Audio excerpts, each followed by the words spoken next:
Good morning, Mount Heban Baptist Church. Hope you had a wonderful Easter last weekend, and I hope this past week for you has been wonderful as well. I'd like to go ahead and start our lesson for this week. The title of our lesson is Victory of the Lord's Anointed. It comes from the second Psalm. So if you would like to turn to the second Psalm, we will be studying all 12 verses. Quickly, I would like to read from our Sunday school booklet about the facts of today's lesson. To establish that the Lord is the victorious King whose reign is eternal. I think that is something very important to key in on there, whose reign is eternal. That is something a lot of people today probably struggle with. I've met people that think that when life is over, it's just like a switch and things just turn off. Well, the fact is, for Christians, for those who believe in God, we realize that there is an eternity. And the facts are that there is a heaven and there's a hell. As we'll see in our lesson today, that there is nothing we can do to change that. God has a plan, and God is going to do what God is going to do. And we're going to talk here shortly about the rebellion of the people on earth thousands of years ago, and even now today. We know that happens. People are against the idea of submitting to the Lord. And they have issues with this and concerns with this. So we as Christians know that there is an eternity, and Jesus Christ is King and will be victorious forever in this reign. The principle of today's lesson to teach that although many have opposed him and many more will do so, no one can successfully overthrow our King. We'll talk about that. There's nothing that can be done. Jesus Christ is the King and will be the King forever, and no one can overthrow that. And the application, how do we apply that to our lives today? The world, it goes on each and every day. We may struggle with what we see and the evil and the desires of the world that just keep perpetuating on top of themselves, and sometimes we might lose focus on our beliefs and how we live our life, and we can fall into despair. But we need to realize, because of who Jesus Christ is, because Jesus Christ was risen, as we studied last week, and resurrected, that is proof that he is the Son of God. So now we should be able to live our life joyfully and peacefully, knowing that God is on the throne. So we should see the wisdom in serving the Lord willingly and joyfully instead of defying him. So today's lesson, once again, comes from the second Psalm. Victory of the Lord's Anointed. Our lesson is broken into 4 sections. The first section is rebellion on earth. So before we start, a quick introduction. I think we all realize how foolish and hopeless it is as Christians to shake our fist against an infinite creator, because we know the outcome is set. There's nothing that is in doubt for us as Christians.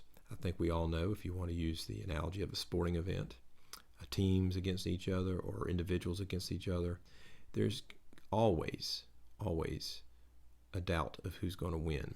There might be a team that is 99% predicted to win, but there's always that chance of an upset. So think about that. In life and what we experience in here on this earth, there's never a 100% guarantee of anything when it comes to things like this.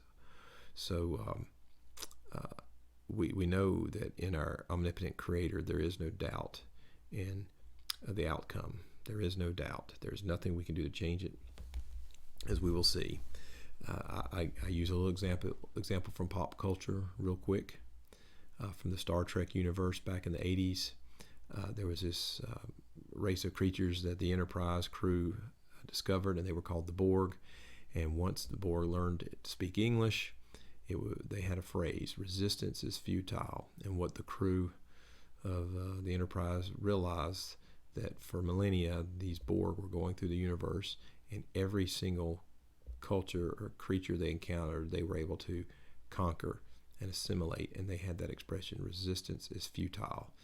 And it's a wonderful analogy for today's lesson, as we will see here, the rebellion on earth, as we're getting ready to look at these first 3 verses. The resistance of people here on this earth is futile, and their resistance to go against the will of God, to go against submitting to God. We can try. I've known people, you've known people that have the hardest time. It's a pride thing, hardest time to submit to authority. And we can kick, we can spit, we can scream, we can blaspheme, we can curse all we want to God. God is on the throne. Jesus Christ is on the throne. And no matter how we want to say, I want to live my life the way I want to follow my own rules, I don't want to submit to God's will, to God's rules, doesn't matter. All of that resistance may be able to take place here on earth a little bit. We can resist here, but the ultimate outcome is it's futile. There's nothing we can do to change what God's going to do. So let's start our lesson. Rebellion of the earth. So we start off, this lesson is broken into kind of 4 scenes by a lot of commentators. John MacArthur, our book here, breaks it into 4 scenes. The first scene, rebellion on earth. So let's look at this. Why do the heathen rage? The heathen translates as nations. Why do the heathen rage? And the people imagine a vain thing. Imagine means to meditate, to dwell upon. So why are they dwelling upon a vain or empty thing? The kings of the earth set themselves, and the rulers take counsel together against the Lord. I think we see that today. I think we see nations around the world joining together in their desires and their wishes, and we all know the mob mentality. They can build on each other and fuel the fire, if you will. And so what we see here is this imagery here of the kings and the rulers of the earth working together, scheming together, and it grows and it builds this rebellion, this desire to go against God, to rebel against God.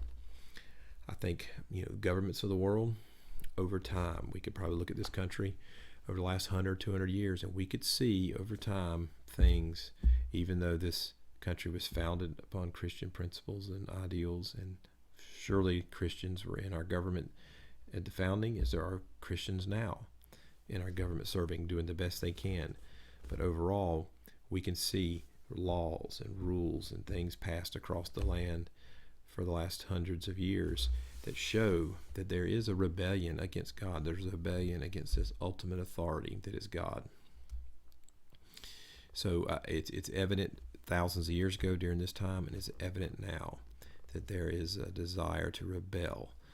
Kings of the earth, rulers have taken counsel together. And who are they against? They're against the Lord. We can probably pick a handful of people that we may see on the TV that are following a certain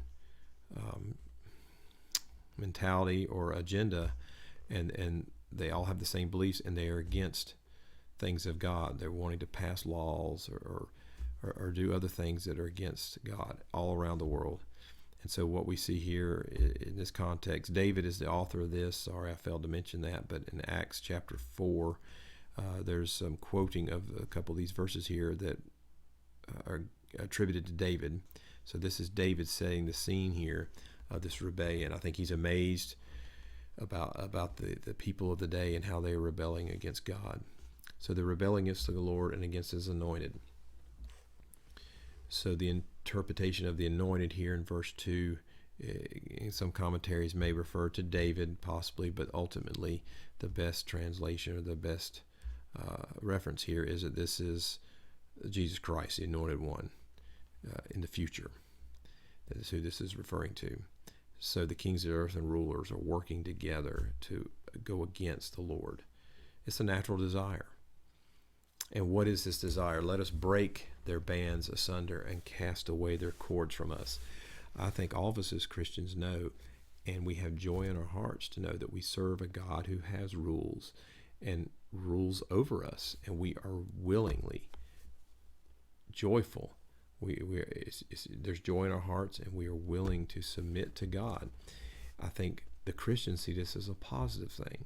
Well, a non-Christian, which all of us were as Christians at one point, we were non-Christian. It's a natural desire in us to not want to submit.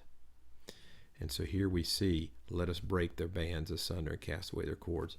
So this is in a negative light. They're looking at the laws and the rules that God puts on us as a negative thing.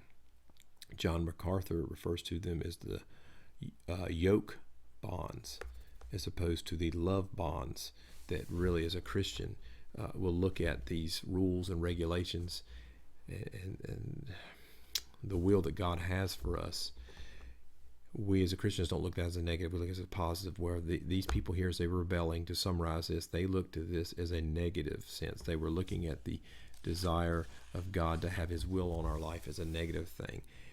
Today, that's how people want to live. I've met people, you've met people that say, let me do my own thing.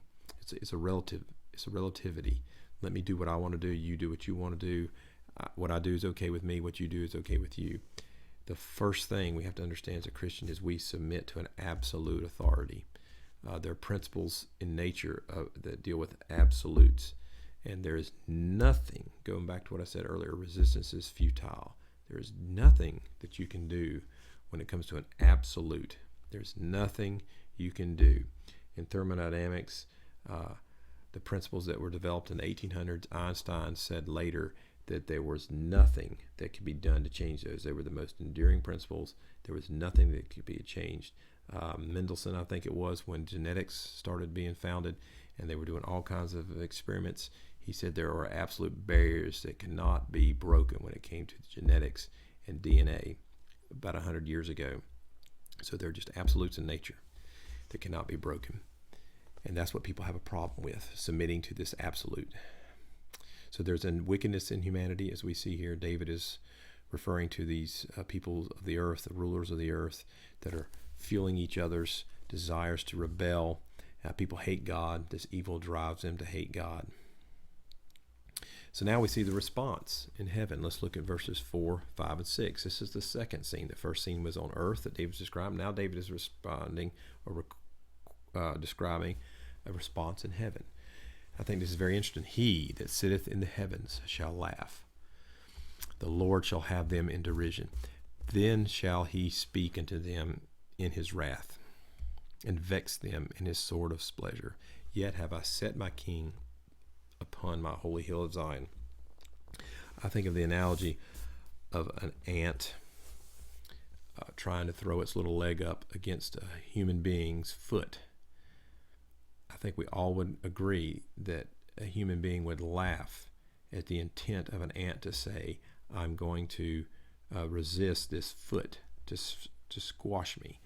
I mean, we know that that's just something that could not happen. An ant could not resist that. So the tendency of a human being to look at this ant in its defiance of us would be to laugh, because there's just no way that the ability is there to defy a human from squishing this ant. And I think that's what we see here. We see kind of a mockery that God is in heaven here, looking at this rebellion. God was not caught off guard. God is not oblivious to this threat. God just knows that there's nothing that this threat can do to overthrow him. So we see this laughing. The Lord laughs at this. And then David tells us, then he, that is Jesus, shall speak unto them in his wrath and vex them in his sore displeasure. God, Jesus, one day will be able to speak to this. And what we see is the Lord will speak his wrath. His judgment one day will take place. It will be spoken.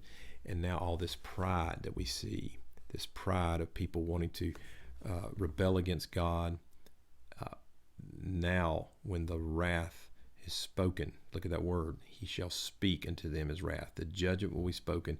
Now all of a sudden people will tremble in fear when this happens. Those the wicked will be able to do nothing. There will be nothing that can spare the wicked.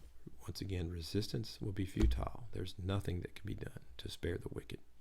And then we see here the king has been set upon the holy hill. So this here is a reference to Jesus as the exalted Savior. Jesus Christ will reign forever on David's throne.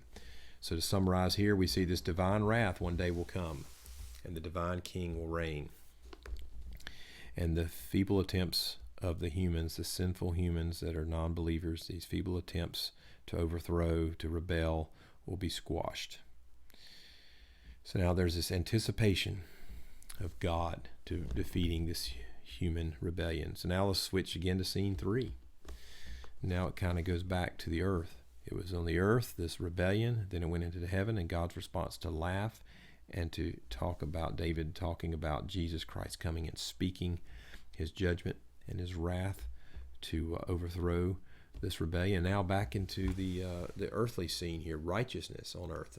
Eric mentioned last week the resurrection of Jesus Christ then allowed the righteousness to be able to be imputed into all of us as believers, as converted followers of Christ. So now we see the scene switches back to earth, and we see this Jesus is going to come and reign forever and come back to earth and reign for 1,000 years, and all that is spoken about in Revelation. We know things will happen. Not quite sure exactly how they all take place, but we know what happens. Now here we see, I will declare, verse 7, the decree that the Lord hath said unto me, Thou art my son, this day have I begotten thee. Ask of me, and I shall give thee the heathen for thine inheritance, and the uttermost parts of the earth for thy possession. Thou shalt break them with a rod of iron, thou shalt dash them in pieces like a potter's wheel. So what we see here is, we see now verse 7 is quoted in Acts. This verse 7, I will declare the decree, the Lord hath said unto me, Thou art my son, this day have I begotten thee. This is in reference to the resurrection of Jesus Christ. And as I think I said earlier, the resurrection of Jesus Christ is the proof. It confirmed that Jesus is the Son of God. So here we see David recognizing that fact, that the righteousness of Jesus Christ, being the Son of God, is going to return to earth. And now we see a quote.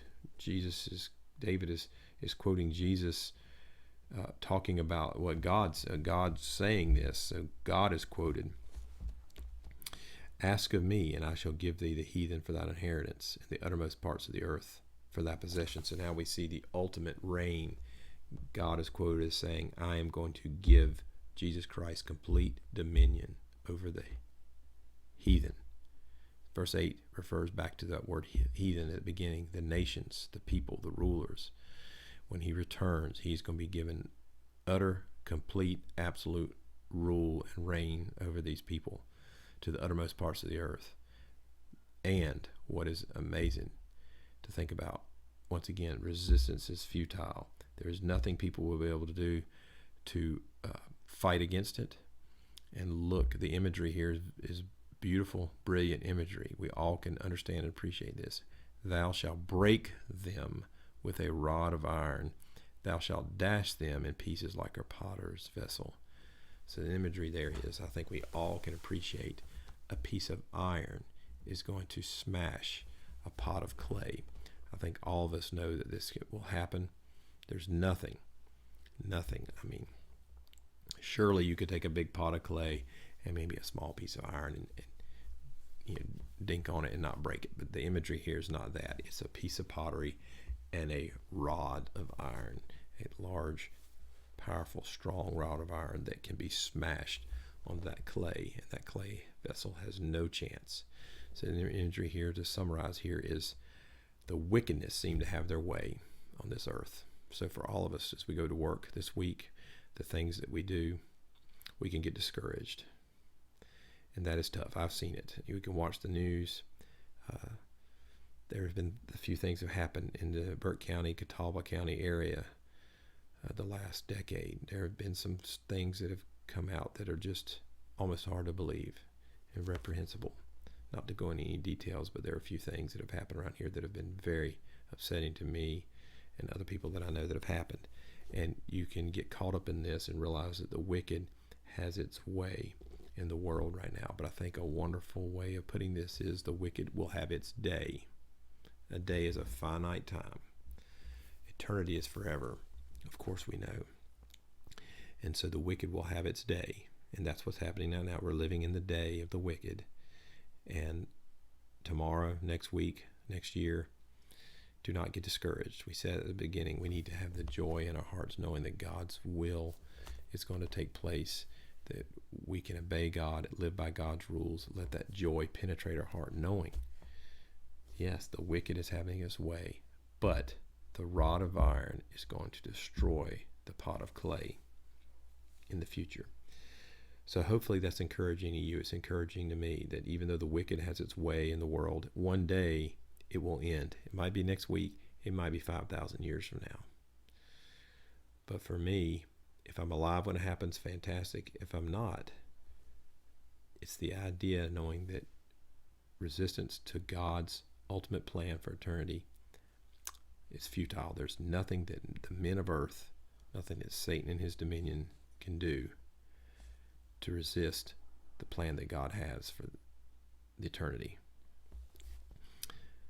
Jesus Christ will break the potter's vessel and dash it to pieces with a rod of iron. And finally, let's finish up the last scene here, the message of the psalm.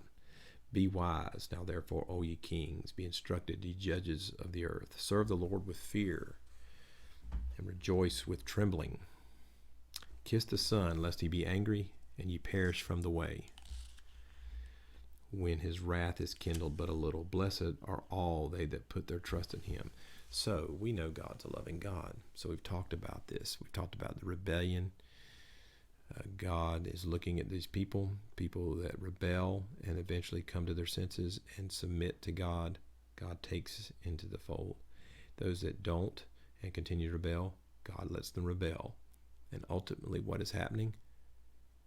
The wrath is being kindled against them and stored. I think we had a lesson, or maybe Eric said something years ago about this, and to me it makes so much sense. As we live our life as unsaved, unconverted people, the longer we go, there's more and more wrath that is stored up against us.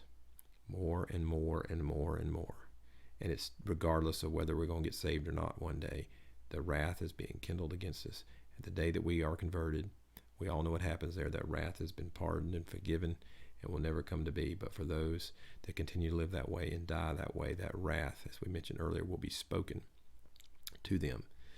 But God is a loving God, and God gives the chance for people to come to this wisdom, to know and to accept Jesus Christ. So we see that here. Be wise now, David is saying, O ye kings, be instructed, ye judges of the earth. So he's going back to these people that were referred to earlier. Be wise, be instructed, show some insight, some knowledge. It's a trait that all leaders should have. All of us have worked jobs and have people in management positions that manage us, and we all know that's a good trait. A trait that is good for a leader to have is wisdom and the ability to discern and have insight. And this is something that we see through the verse here that David is saying, have this. He's instructing these judges of the earth. You need to have this. And why you need to have this wisdom? As it says there, you need to serve the Lord with fear and rejoice with trembling. So this is giving these people a second chance, if you will, to recognize the master, the sovereign master, and to have this reverence. That's that word fear there, this reverence. Serve the Lord with reverence and rejoice with trembling. So there is a second chance that we are given as unbelievers, as these people who are wanting to rebel. David is saying, you have a chance to be wise. You have a chance to instruct and to learn and to become knowledgeable about this, to serve the Lord with fear and reverence and rejoice with trembling. Kiss the Son, lest he be angry. This is a reference to submission. We all know, we've seen it in movies and seen it depicted in other ways, that the kissing of the ring or the hand or the kissing of the king on the cheek is a way of expressing, especially in ancient times, was a way of submitting, showing submission and respect. So that imagery here is for us as well today, to show how we are to lovingly submit to the good plans, to the good will that he has for our life. And finally, the last of the verse there, blessed are all they that put their trust in him. So finally we know that, as we said at the beginning, and we'll finish up here, that true joy, true happiness comes to us when we accept God's will. But not only that, we accept God's authority and we put our trust in him. Eric years ago talked about other translations of the word faith, and the word trust and the word obedience came out of those studies that he talked about. So I think those three words, faith, trust, obedience, that is what it's all about. And I'll finish up with saying we're going to go into the world this week and we're going to meet people who just cannot submit to a higher authority than, say, the government that we live under. we have, all of us submit to that. We submit to the speed limits. We submit to other rules and laws that the government's put in place. And there are just some people that stop at that, and that is as far as they can go. They can't submit to a higher authority. They will only submit to a human or human beings' rules and laws. They will only live the way they want to live. Please leave me be. Let me live the way I want to live. You can live the way you want to live, and we'll all be happy and peaceful. That's only for a moment. We can do that if we all live that way. Let me do what I want to do. You do what you want to do as neighbors. We can be civil, but that's just for a small fraction of time. It's for a small fraction of eternity. So we need to realize that we need to trust in Him, and that is how we can have the most joy. And as a Christian, as we mature more and more, in closing, we realize joy in that. We mentioned earlier in the lesson how people who rebel and can't submit to that authority, they look at God and the rules, and we know in the past things have been done by people who claim to be Christians and make rules and everything. And yes, that's probably put Christianity sometime in a bad light. But we know true Christian, true biblical principles and what God wants of us from the biblical standard we have here in front of us. When we know the true will of God and the true rules and guidelines that God has given us from the Bible, we follow those, we can live in peace and joy, and we can just we can live in wonderful peace and joy, knowing that God is sovereign over the whole universe, and there's nothing that we as humans can do to affect that. So I want to close with that. I hope you have a wonderful week this week, and let's just think about this in our daily life, that no matter how wicked the world may look, just think there's no amount of wickedness this world could have that could ever change God's plan for eternity. And I'm so thankful for that. We have so much joy in knowing that. Tomorrow's a struggle. We go to bed tomorrow night, pray, and know that nothing that happened tomorrow can do anything to God's eternal plan for us to live with Him as Christians in heaven with Him. There's absolutely nothing. The resistance that the world puts up to God and His sovereignty and His authority is futile. It has no power over God, and thank God for that. Another wonderful week, and I can't wait to see everyone again soon. Soon and very soon we'll see each other again in church. Have a wonderful week.